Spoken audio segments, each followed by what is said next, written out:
So there's this joke about firefighters and police officers, and that is when they're younger, they all wanted to become firefighters. However, in this video that you're about to see, you'll be able to see that these firefighters probably did not want to be firefighters at this time. There won't be any audio on this film because it's from a street camera.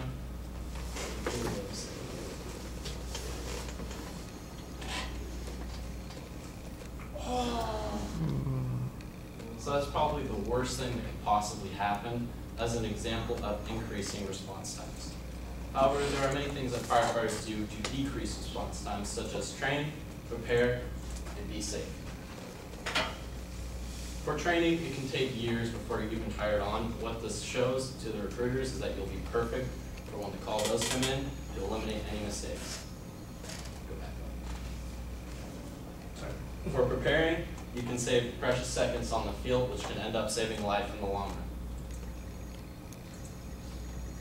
So, one of my instructors told me that perfect preparation prevents piss poor performance, which I agree to, because if you're not prepared for when the call comes in, it can end up costing a life.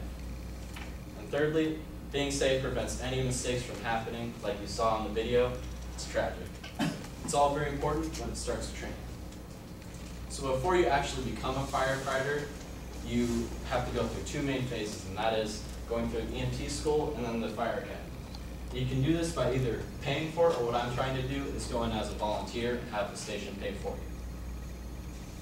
So for training more specifically, to actually reduce response times, three things my firefighter instructor, Bill Wisham from the Duval Fire Department, told me is getting your bunker gear fast, how efficiently and safely you can operate a vehicle, and memorizing the streets.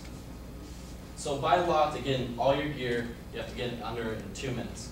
What the gear consists of is your hood, your pants, your boots, your coat, gloves over here, helmet, and your mask. And one more thing is the SCBA, which is the self-contained breathing apparatus, which is just the big bottle that you see firefighters carrying so that they breathe it. And so there's many tricks to getting this fast, but I'll show you guys two basic ones that pretty much every firefighter does, and that's having everything lined up by the engine. And so when they get a call and the sirens go off, they're going for a fire, they're immediately taking off their shoes. And then the whole concept is you're doing two things at once. And so while they're throwing on their hood, they're stepping into their boots, and then they're dropping down and grabbing the straps and going down. And then the second concept is having a pre-connected coat. So it's already zipped up, which reduces the time to actually have to mess with the zipper. And that way you're just going straight over, and you already got a coat. So that's half the gear. And as an explorer, we do this a lot, so we can get in actually all of our gear in probably 43 seconds. Like I said, there's many ways to do things. Every firefighter has a different way to do things. For vehicle operation, before you even start, there are several classes you have to take to become certified. And once you become certified, the only way you can operate a vehicle more efficiently is by practicing, and then practice again, and even practicing some more. So this also ties in with street memorization. If you know the streets, you can potentially avoid a busy street, like know you're going into a clustered street where it's impossible for cars to move out of the way. This also goes into, if you're going to an address where you have to type in the GPS, I don't know if any of you have done this, if you type in the GPS, it sends you the wrong direction. You're just like, oh great. So if you know the addresses, then you can potentially avoid that problem. That also goes in, you know where you're headed beforehand, so you can start heading there in that direction in the first place, so you don't have to type in the GPS, you can just head there. So while training is very important, it is also very important that you're prepared at the station. And preparing consists of many things, but according to firefighter Houlihan from the Duval Fire Department, the major ones are making sure your bunker gear is ready to go, everything is stocked and works, and the vehicles are filled up on gas. So if your gear is not prepped, and you get a call for a fire and your gear is still in the storage room, you have to run to the storage room, get all your gear, and then hopefully, if they have not left, then get on the fire, which drastically increases the response time. Secondly, if something is not stocked, for example, an oxygen tank, when you get to the call, that increases the time for patient aid because you can't give them an oxygen tank, and that just makes the department look extremely stupid. And thirdly, obviously, if the vehicle is not filled up on fuel, for example, if they're on a training exercise and they burn 3/4 of the tank and then they have to go to a call that's kind of far away, they end up running out of gas when they're transferring a patient back to the hospital.